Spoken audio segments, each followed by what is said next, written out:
Banyak yang suka dengan mie instan karena kepraktisannya. Sebab memang tidak butuh keahlian khusus dan waktu yang lama untuk menghidangkan makanan penggoyang lidah yang satu ini. Siapapun bisa menghidangkan semangkok makanan lezat dari mie instan ini. Karena memang mulai dari bahan, resep sampai bumbu, itu menyatu dalam satu bungkusan. Seseorang tidak dibuat ribet lagi untuk meracik bumbu ini itu. Cepat, murah, mudah, itu mungkin kata yang cukup mewakili aktivitas dari membuat makanan berupa mie instan. Dan ternyata instanisme itu bukan hanya kaitannya dengan makanan. Dewasa ini cara instan itu sudah merambah ke segala lini kehidupan. Mulai dari cara membuat makanan, mencari pekerjaan, mengumpulkan uang, sampai cara berpikir dan menganalisa sesuatu. Berpikir instan tentu tidak bisa disamakan dengan berpikir cerdas dan cepat. Karena berpikir cerdas dan cepat itu kaitannya dengan keahlian, ada landasannya, dan biasanya dilakukan oleh orang yang otaknya sudah memiliki jam terbang yang tinggi. Sedangkan cara berpikir dan bertindak instan itu lebih kepada letupan. Biasanya bahkan dia adalah reaksi dari sebuah kepanikan atau kebutuhan yang sangat mendesak, bahkan cenderung dangkal dan tidak menyentuh esensi dari sebuah permasalahan. Nah, dalam masalah agama, begitulah banyak orang yang terkadang menyukai sesuatu yang instan, yang kelihatannya praktis dan mudah. Yang penting ada nempel ayat atau hadis selesai. Adapun analisa mendalam yang membedah dengan ketajaman ilmu itu biasanya sepi peminat. Ya karena tentu untuk bisa bersikap disiplin dan konsisten, belajar, manut, nurut, ngikut yang patut, itu tidak mudah. Berat dan tidak semua orang mau. Kalau toh mau, belum tentu dia mampu. Sedangkan yang instan-instan, berpikir tanpa perlu adanya akidah dan kaidah, itu enaknya bukan main. Dengan cukup comot sana, pasta sini, itu sudah dianggap sebagai sebuah ilmu.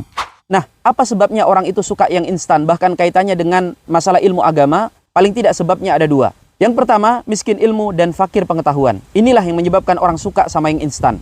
Karena untuk bisa berpikir dengan benar, itu butuh perangkat-perangkat yang lengkap agar seseorang bisa melalui tahap demi tahap dalam mengunyah ilmu. Para ulama dahulu, mereka untuk bisa menelurkan sebuah fatwa, sebuah kesimpulan hukum, ada prosesnya yang tidak sebentar. Sedangkan para instan mania, buru-buru belajar bertahun-tahun. Pengajian sepekan sekalipun belum tentu istiqomah. Untuk bicara hukum agama, bahkan berfatwa, itu tidak butuh kaidah-kaidah, perangkat-perangkat, seperti ilmu alat dan lain sebagainya. Untuk menjelma menjadi mufti, yang mereka butuhkan bukan usul fikih, usul tafsir atau usul hadis, tapi yang mereka butuhkan cukup gadget dan jaringan internet.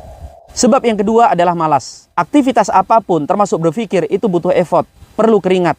Untuk bisa memahami agama ini dengan baik, tentu butuh perangkat pelengkap. Dan untuk itu sebenarnya para ulama telah berlelah-lelah memudahkannya untuk kita. Yang ternyata memang sebenarnya tidak mudah-mudah amat. Karena kalau kita ingin merujuk ilmu agama dengan selamat, kita harus mau menelaah kitab-kitab karya mereka yang ternyata itu sebagian besarnya masih dalam rupa berbahasa Arab. Dan kemampuan kita kadang tidak mencukupi untuk bisa mengakses dengan baik.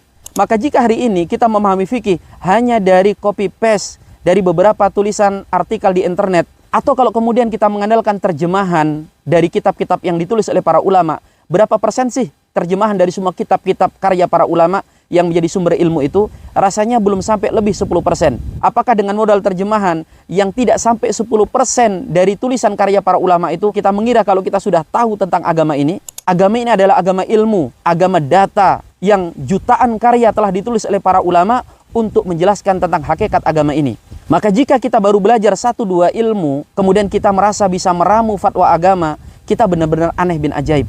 Dan video ini termasuk penyampaian yang sangat instan, hanya beberapa menit saja. Maka antum silahkan mengkritisi kalau ada yang tidak baik dari apa yang saya sampaikan ini. Jangan diterima mentah-mentah, silahkan direnungi, dikoreksi, bahkan kalau perlu dikritisi.